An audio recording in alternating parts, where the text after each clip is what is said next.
My name is Luke, and I am the pretty boy, tough guy carver. I'm a half Nishka, half Haida, 50 something indigenous man. I've been a professional artist for the last 20 plus years. I was a professor for 10, and I've been an amateur game designer for the last 4. This is a weekly vlog where I'll play a solo board game and talk about my current art projects, the games I'm designing, some things I'm into, some past artworks, and my never ending battle to regain my health.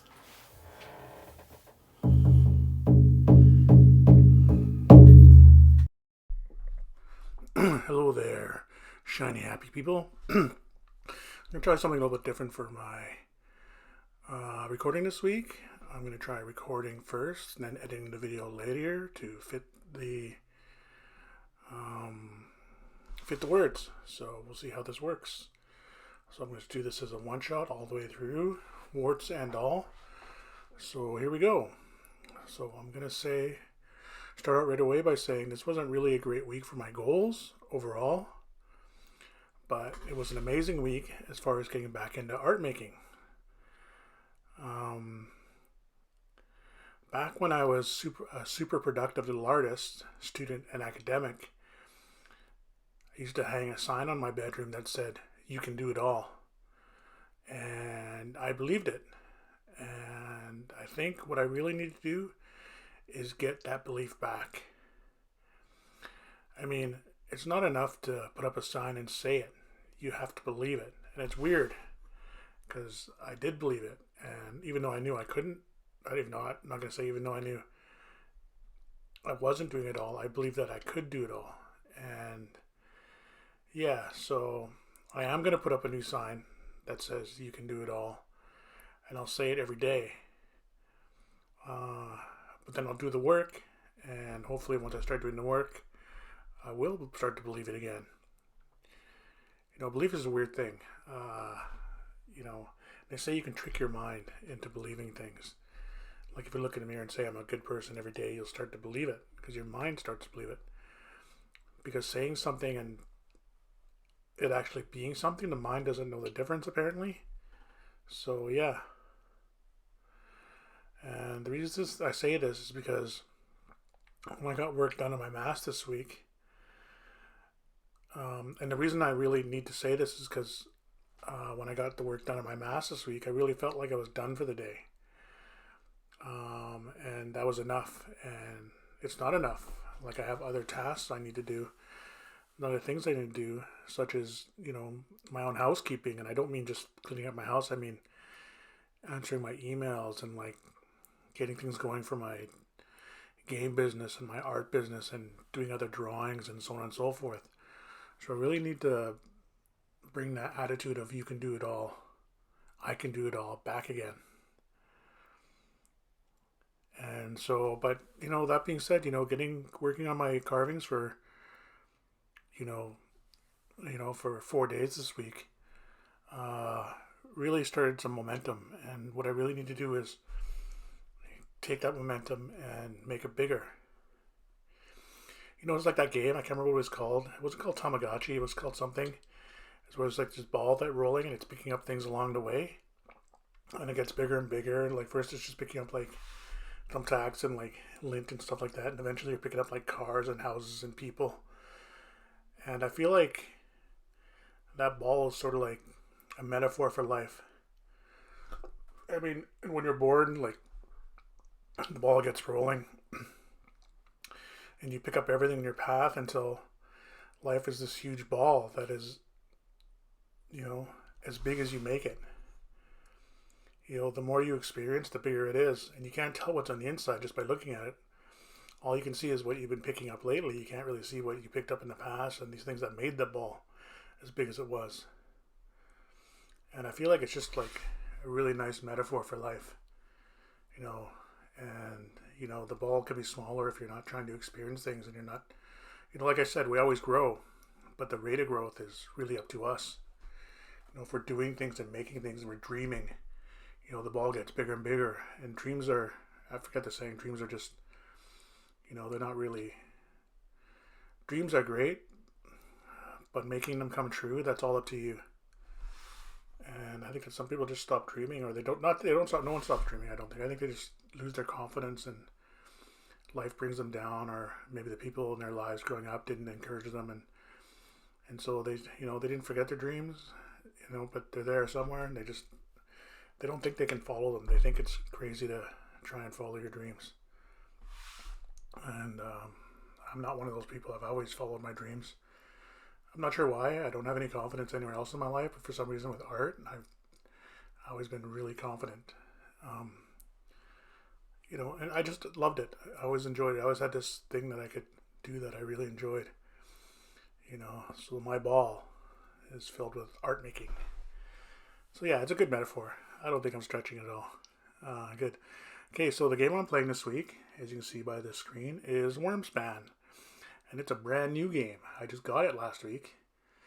I went for the upgraded components. I got the golden eggs. Yeah, it's a really great game. I've really enjoyed it. It's a game from Stonemair Games. It was designed by Connie Vogalman with development by Jamie Stegmaier and Elizabeth Hargrave. I wrote Vanessa Hargrave for some reason, but I just realized it's Elizabeth Hargrave. I've only played it 3 times at this point. That this play is my 3rd time playing it, and so far I really like it. I've played Wyrmspan many times. I really enjoy Wyrmspan, and so because of that, the card system is exactly the same. So it was really sort of intuitive because I already know the system. So picking this game up was quite easy, and also just the other things that were added and taken away, like the resource system, the system for picking up resources is really great. It really flows with the game, and it doesn't feel like it's an extra mechanic. So they took away the mechanic of the rolling dice, and what they did was they sort of put these little places to get resources all over the board. And so it's not so much a race for resources anymore as much as so you can focus on your cards and your dragons and so on and so forth. You still need to do things to get resources, but the things you were doing anyway. So it's just added. It's really nice. I love the cave cards. The cave cards are so great. Like, they just make it better. It's excellent. I really enjoy it. And as a solo game, it flows. So and nothing feels like it's tacked on. Everything feels like it should have been there all along. And I made a note on Blue Skies. I tagged Connie Vogalman and I said that, like, it's balanced. Like, and when I see balance, I don't mean cards like this, use this card, that card. What I mean is, like, the mechanics are all balanced to make, like, a really great game that works really well. And this game is balanced that way. It's excellent. Okay, so for health and fitness, so I weighed myself. It was basically 2 weeks of, like, eating whatever I wanted. It wasn't great. So basically I had, so I weighed myself. It was 2 weeks. I weighed 168 point something, and my last weight was 169 something. So I lost like a pound in the last 2 weeks. Considering I wasn't eating well and I didn't exercise at all, I think that's great. So it can improve. I'm just glad it didn't get worse. I don't know if it would have been disheartening. I mean, it's always disheartening when I totally mess up, but like I said before, I'm really bad at recognizing my own pain. And so I would have pretended that it didn't bother me, but it would have bothered me. So I'm glad I lost a pound. Yeah. And so my workout board, I'm not going to show a picture of it because it didn't change again. My goals were to do one treadmill and do one workout. I did neither. I did travel to Vancouver and I did do a lot of walking last week. But this week I didn't do much. I mean, went to get groceries the day before yesterday. That's not much though. I really got to get on it. And I was carving, and it was strenuous in the sense that my hands are moving nonstop for hours and hours, and so it was exercise technically, but you can't lose weight doing that. I mean, I've met plenty of old chubby carvers who end up dying young because of their ridiculously bad diets. And honestly, I could be one of them if I don't get this in order. But I'm thinking about it, and I have a new goal. Another goal, not a new goal. I guess it's a new goal. Anyway, So there's a tabletop convention in Vancouver in March. I think the second or third week in March, and I'm gonna go. I signed up for the proto spiel, but I signed up late. I'm on the waiting list. I don't. It doesn't look good, but it doesn't matter. I'm gonna bring some games with me anyway, and I'm just gonna go and become a bigger part of the community. I mean, I make games and I enjoy games, and so why not? And hopefully it'll be great. And hopefully I'll meet some people and do some networking and so on and so forth. And even if I'm not part of the proto spiel, I'll get a hotel room. So if anybody wants to play games, I can play there. So I'll bring a couple games with me, my games, and maybe something else I enjoy playing. But yeah, I'm excited about it. But why I say it's a new goal is because I really want to lose 10 pounds by then. That's a month from now. And so I'm going to work hard on my diet. I'm going to work hard on my exercising with this sort of short-term goal that I have to lose 10 pounds. I just want to get my legs strong because, like I said, when I was in Vancouver last week and I went to that playtesting event at the Rain City Games. Like, the reason I didn't sit down and like test other people's games is because I was so sweaty and like just from walking around the mall a little bit, and so I just didn't want to because I was all sweaty and stuff. So hopefully I'll get into a little bit better shape. I'll still be out of shape, but I'll be better shape and I can be more physical. Okay, so I'm gonna work hard to take pictures of my food, just so when I do this part of the vlog, you can see what I'm eating. But I didn't take any pictures. Anyway, so looking back at my food week, it wasn't that bad. I mean, I went to McDonald's one night and then I had the McNuggets the next day for lunch. It was a mistake. I had food I could have eaten. I don't know, man. I got bad habits, so I'm gonna have to work hard to break those.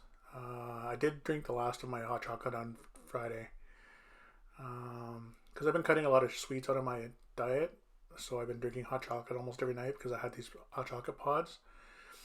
And I bought them in the past, and the thing is, like, I don't normally drink hot chocolate. I don't actually like hot chocolate all that. I like it, but I don't like it that much where I'll drink it every day. But because I was cutting all these sweets out of my diet, I had like sugar cravings, and the hot chocolate was there. But I finished the last pod on Friday, so hopefully I'll be able to adjust and not replace it with extra sweets. I'll have my nights though. Yeah, I mean, I want to cut back in snacking altogether, but it's just that'll take some work.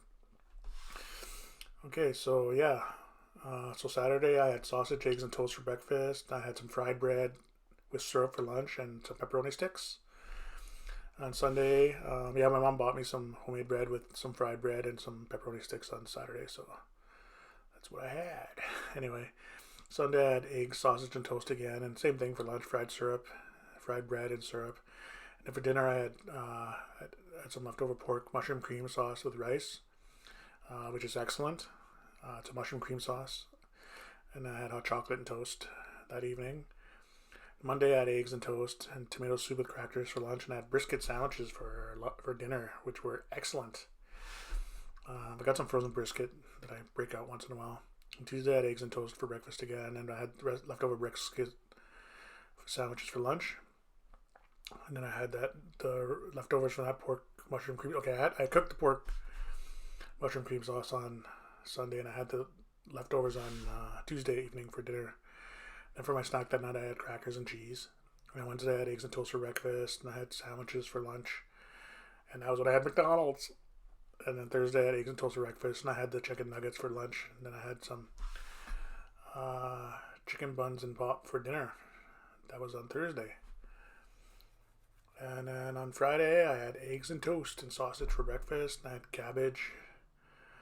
sausage and cabbage for lunch. And I had homemade burgers and my mom bought me an air fryer. So I made some air fryer French fries, which weren't the greatest, but I like French fries, so I can deal with that. So yeah, like I said, not all a bad week. I mean, I'm not sure how homemade hamburgers count calorie wise. I mean, it's just a hamburger with salt and pepper, fried, and then just like regular buns and like regular cheese. So I'm not sure I don't know how unhealthy they are. I'm sure it's not good for you, but I don't know how unhealthy it is. And the French fries are just potatoes, like if you're air frying them. So I don't know. They're not good, but I don't think it's that bad. Anyway, so like I was talking about earlier, art projects I'm working on. I worked on my Dreamer mask. I'm not sure what I'm going to call that mask. Lucid Dreamer? The Dreaming Lucidity? I came up with a good name and I can't remember what it was. Darn it. Anyway, I think I wrote it down somewhere. I'll remember it later. So this week was a big week art-wise. I worked on the Dreamer mask quite a bit. I'm reading my notes here. And so I carved out the back of the mask and I started recarving the figure. And the reason I did that was because I really wanted the mask to go deeper and I wanted the figure to be more prominent. So originally I intended just to have the figure sort of sticking out of the back of the mask really subtly, but it was, you know, the thing about artwork is even when you want something, sometimes subtlety isn't the answer. A lot of times you really have to, I don't know, subtlety can be great, but it has to be like a loud subtlety. Otherwise people just don't think it's intentional, or I think it was done accidentally. And so yeah, it's really, subtlety in art is really weird. It's not subtlety. It's like loud subtlety. Like Homer in that one episode. I feel uncomfortable. Like that really loud sort of subtlety. Anyway, so I had to make my subtlety louder. And so that meant I had to like carve a new face. So I carved the old face off and I saved it. It looks good. Here's a picture of it. A little tiny shallow face. So the face will be deeper. The figure will be deeper. It's gonna look good. And so I was thinking about taking off. There's two side figures on the mask, on the top of the mask. And I thought about taking them off. And so I actually spent a whole day on Procreate.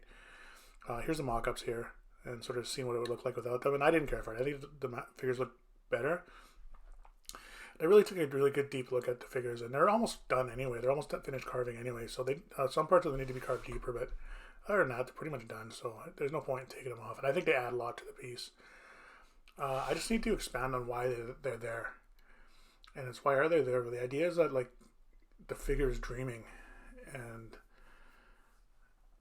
so those figures are just sort of like random people that you meet in a dream. Like say like Steve comes along and you're like having your dream, and all of a sudden there's Steve, and you're like, oh hey Steve, and he's like hey, you know, and then he leaves. And so they're kind of that sort of figure. Like I always say that they're passerbyers or passengers or maybe witnesses to this sort of thing, but generally speaking, they're just sort of weird figures that sort of appear. And yeah, and so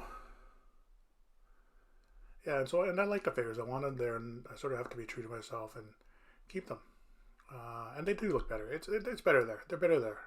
They add a lot to the mask. I don't know why I was thinking about taking them off.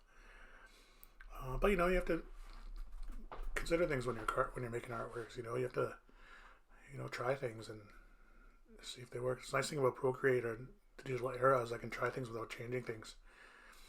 So I'm not cutting things off and then wishing I hadn't, which I'm glad I didn't. And so I decided I'm going to do another thing to add to my plate is I'm going to do a comic book page a week. And so I'm going to put them on my Blue Sky account, and they aren't going to be that great. I'm looking at some Simpsons comics for inspiration for sort of how to put the figures together and also just line weight and so on and so forth, because I'm going to do a graphic novel this year, or I'll be finished next year, but I need to work on my like comic book cartooning skills, because it's going to be a cartoony sort of graphic novel. It'll be like strips, but it'll tell a whole, big huge narrative. I'm really excited about it, but I have to work on my drawing skills first, so that's what I'm going to do. I'm going to do one, and I'm going to do them on a weekend like I do this, like I film this gameplay on Saturday, and I'll do all the editing on Sunday, and I'm going to do the same thing with the comic book, so it doesn't interrupt my other stuff. So I'll come up with ideas for the comic book strip during the week, and then on Saturday I'll block it all out and maybe start drawing, and then Sunday I'll finish it, for better or for worse. So I'm pretty excited about that. And the reason I thought of this is because I watched this show that was about mangakas in Japan. It was like what a mangaka does, a day in the life of a mangaka. I can't remember the name of the channel. And they asked one of the mangakas what they should do if they want to become a mangaka, and he said, start making mangas as soon as possible.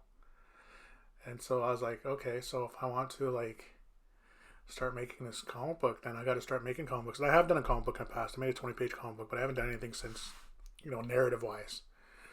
And so I'm working on my drawing skills, but I'm also working on my storytelling skills and angles and so on and so forth. And yeah, so I'm pretty excited. And so the graphic novel I'm working on is called Dogpocalypse. It's basically about the pandemic, if but the caveat or whatever is that in this version of the pandemic, dogs are carriers of the virus, and the virus is extremely deadly and spreads extremely fast because many people's dogs are infected and they're spreading the disease. So there's a lot of horrible things that have happened to dogs because of this, and it'll be done from the perspective of the dogs. And so I'm really excited about it. It'll be 3 chapters. One will be, the beginning of the pandemic and a dog with his family, and the second will be about in the countryside where there's dogs with a bunch of little kids, and the third one will be back in the city, but completely from the dog's perspective. So it'll shift from the human perspective to the dog, then it'll be human dog back and forth, and the last one will be all from the dog's perspective. So I'm pretty excited. Yeah. And games I'm working on. I didn't do any testing physically making games, but I did a lot of developing.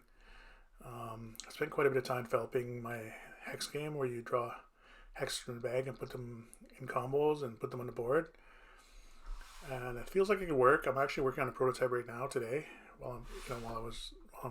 Just before I was recording this, I was working on it.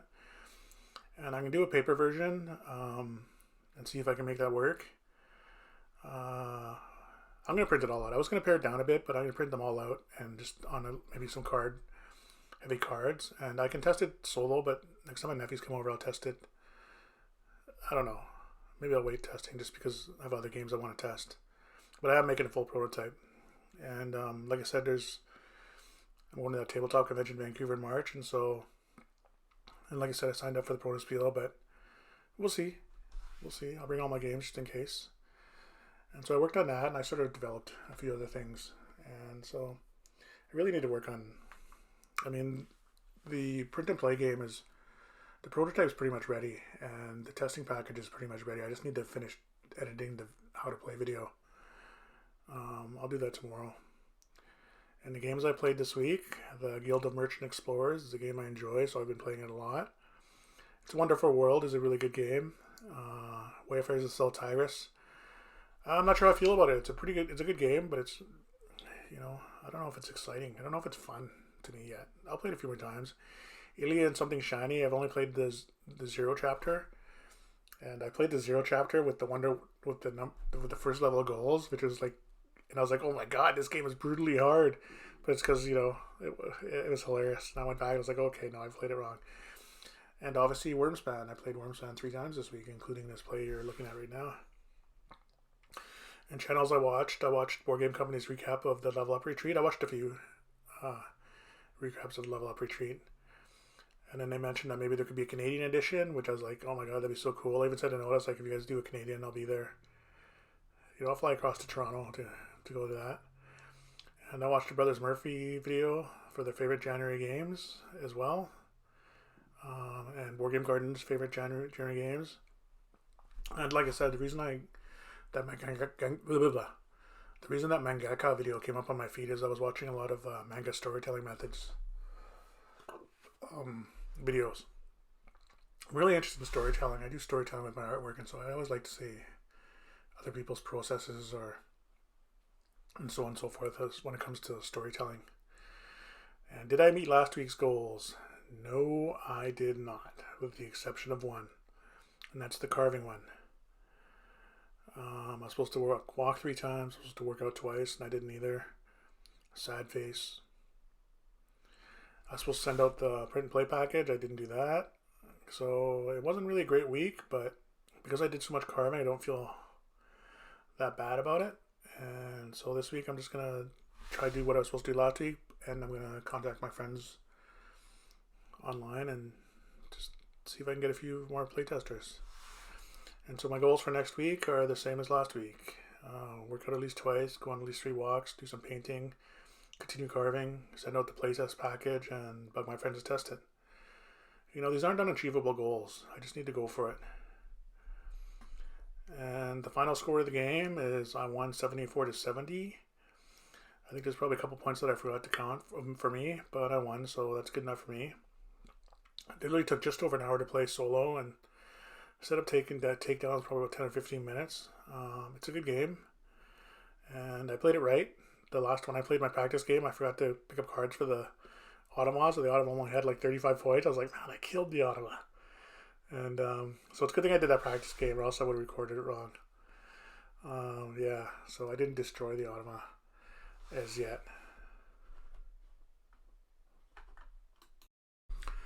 Hello there. So this is the second time I'm recording this because for some reason this clip moved last time. So yeah, so the artwork we're looking at this week is a digital print I made called Food Sovereignty. I made it 2 or 3 years ago. I can't remember exactly when I did. It was initially done as an experiment in color. It's 4 salmons being caught in a net. Originally there was a net in the design, but it looked stupid, so I just made it all black.